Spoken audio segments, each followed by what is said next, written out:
नमस्कार, आप देख रहे हैं मेडिकल माइक और मैं हूं आपके साथ सन्नी प्रियदर्शी। अभी हम लोग हैं शहर के जाने माने डॉक्टर दिवाकर तेजस्वी सर के पास। आज हम लोग सर से जानेंगे कि हेपेटाइटिस बी क्या होता है और ये लोगों में कैसे फैलता है। बहुत बहुत स्वागत है सर आपका जी, बहुत मेडिकल माइक में। धन्यवाद। बहुत बहुत धन्यवाद। सर, हम लोग अपने दर्शकों को ये आज बताना चाहेंगे, उन लोगों को इस बारे में कि हेपेटाइटिस बी क्या होता है और ये कैसे फैलता है। देखिए, हेपेटाइटिस बी एक वायरल डिजीज है जो डीएनए वायरस होता है। हेपेटाइटिस बी फैलने के उसके कारण से होता है वो वायरस से। और ये मुख्यतः 3 तरीके से एक से दूसरे में फैल सकता है। सबसे पहला है कि असुरक्षित यौन संबंध यदि किसी भी हेपेटाइटिस बी से संक्रमित व्यक्ति के साथ किसी का होता है तो उससे ये एक से दूसरे में फैल सकता है। दूसरी विधि है कि यदि किसी भी हेपेटाइटिस बी संक्रमित व्यक्ति का ब्लड किसी को चढ़ गया तो उससे वो फैल सकता है। तीसरा है कि अगर किसी भी हेपेटाइटिस बी संक्रमित व्यक्ति का सुई पड़ा या कान छेदाए, नाक छेदाए और फिर उसी से बिना स्टरलाइज किए दूसरे को यदि वो सुई पड़ गया या नाक छेदा गया या कान छेदा गया उस नीडल सिरिंज से, तो उससे भी एक से दूसरे में फैल सकता है। और यदि माँ को हेपेटाइटिस बी है तो प्रेगनेंसी के दौरान अगर उसके बच्चे में भी होने की संभावनाएं हो सकती हैं हेपेटाइटिस बी की।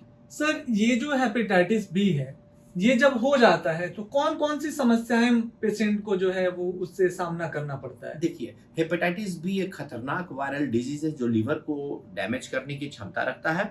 और ये जब लिवर में पड़ता है, फैलता है, मल्टीप्लाई करता है तो लिवर के सेल्स को डैमेज करता है।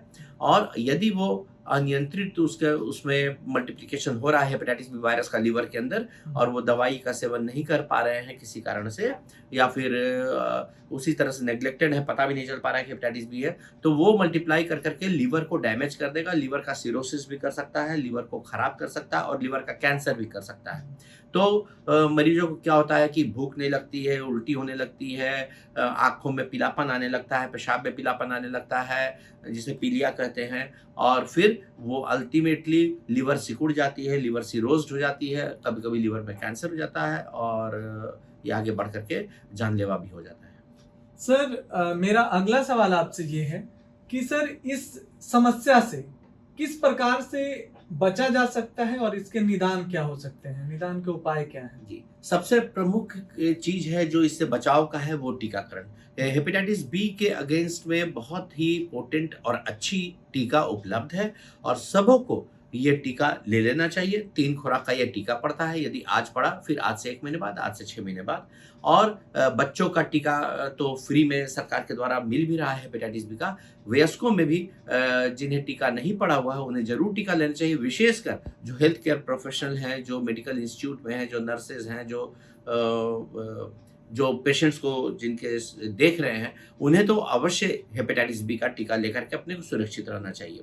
और किसी को भी यदि हेपेटाइटिस बी आ गया तो वो 2 तरीके का हेपेटाइटिस बी होता है, एक एक्यूट हेपेटाइटिस बी और एक chronic hepatitis B. Acute hepatitis B jaundice के साथ जो हेपेटाइटिस बी आता है और उसमें जो हेपेटाइटिस बी के जो जाँच होते हैं, प्रक्रिया होती है आईजीएम, वो पॉजिटिव रहते हैं।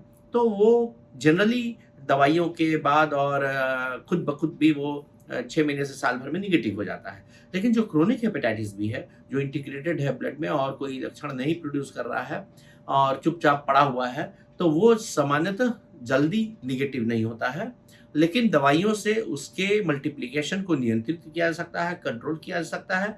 और जो अनियंत्रित जो मल्टीप्लिकेशन होने लगते हैं जिसके कारण से वो लिवर को डैमेज करता है, उसे कंट्रोल कर करके दवाइयों के सेवन से हेपेटाइटिस बी की संख्या को, वायरसों की संख्या को कम की जा सकती है, अनडिटेक्टेबल की जा सकती है और व्यक्ति स्वस्थ रह सकता है चिकित्सीय देखरेख में दवाइयों का सेवन करते हुए।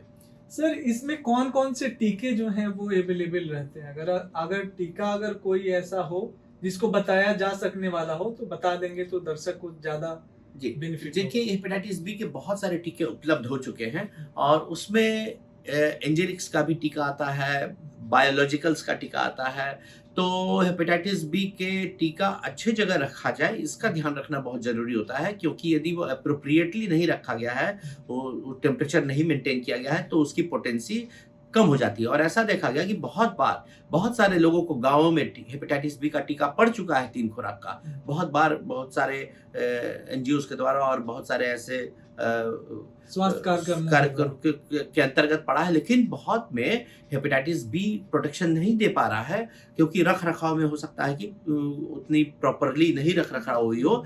तो हेपेटाइटिस बी टीका आपको बचाव दे रहा है कि नहीं, उसके जानने के लिए भी एंटी हेपेटाइटिस बी एंटीबॉडी टाइटर की एक जांच होती है जो 10 से ऊपर होनी चाहिए। यदि वो जांच आपकी पॉजिटिव आ रही है, अच्छी आ रही है, 50, 60, 90, 100 आ रही है, तो आप प्रोटेक्टेड हैं। अगर आपकी जांच 10 से कम आ रही है और हेपेटाइटिस बी का आप तीनों खुराक का टीका बहुत ले चुके हैं, तो आपको बूस्टर लेने की आवश्यकता होगी।